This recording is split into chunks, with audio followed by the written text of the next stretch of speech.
WirePA Images Jeremy Corbyn's hopes of getting Labour battle-ready for a general election have suffered a setback after local parties failed to meet his Christmas deadline for selecting new candidates and target seats. The Labour leader told the ruling National Executive Committee NEC in September that he wanted all 76 key marginals to pick their prospective parliamentary candidates by the festive season. But a mix of local delays, a shortage of applications and an ongoing nationwide battle between left and centrist activists means that just 3 of the seats have chosen their Westminster candidates so far, HuffPost UK can reveal.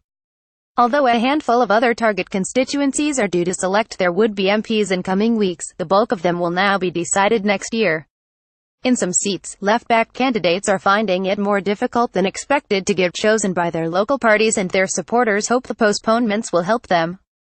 Buoyed by his June election campaign, which deprived Theresa May of her Commons majority, Corbyn and his leadership team moved swiftly to keep up the pressure on the government. The Labour leader embarked on a summer tour of key marginals, and his office drafted plans, passed by the NEC, to fast-track selections of candidates in preparation for another snap election. WirePA Images Jeremy Corbyn at Glastonbury in the summer of 2017. Glastonbury chief Michael Eavis claimed that Corbyn had told him in June he could be Prime Minister in 6 months. Corbyn allies such as Shadow Foreign Secretary Emily Thornberry believe that the Tory government could collapse any day, and the party has to be ready to swing into action.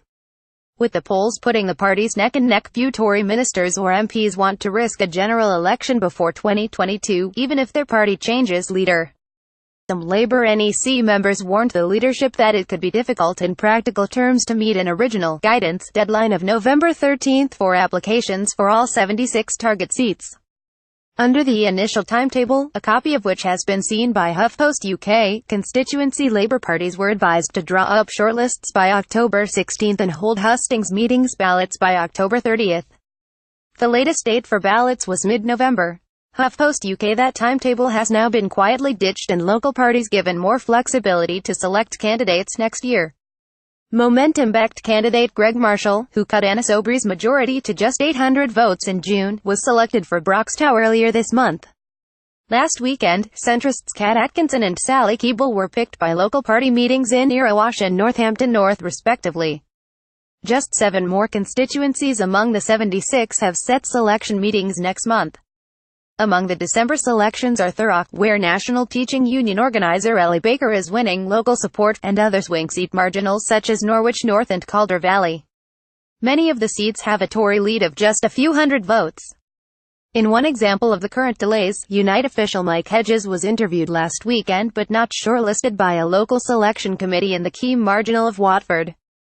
The ruling NEC intervened on Tuesday to add him to the list ahead of a final vote on December 14. A note sent to party members on Monday revealed that scores of the target seats have no deadline at all, including Mansfield, Stevenage, Northampton South, Chingford and Woodford Green, Putney, Pendle and Telford. WirePA Images Education Secretary Justine Greening, whose Putney seat is 35 on Labour's target list. In some areas in England, not enough applicants have been attracted to fill a shortlist. 2 selections in Wales have had to be postponed due to lack of interest, while the entire Scottish seat list was put on hold until after the party leadership election this month. Some party insiders opposed the fast-track plan to select Westminster contenders so early in a parliament because of the sheer cost of being a candidate for up to 4 years could deter working-class applicants. A review of the 2015 general election by Margaret Beckett found that similar early selections under Ed Miliband had placed an unfair burden on candidates as they rack up travel, accommodation and other costs while holding down a job.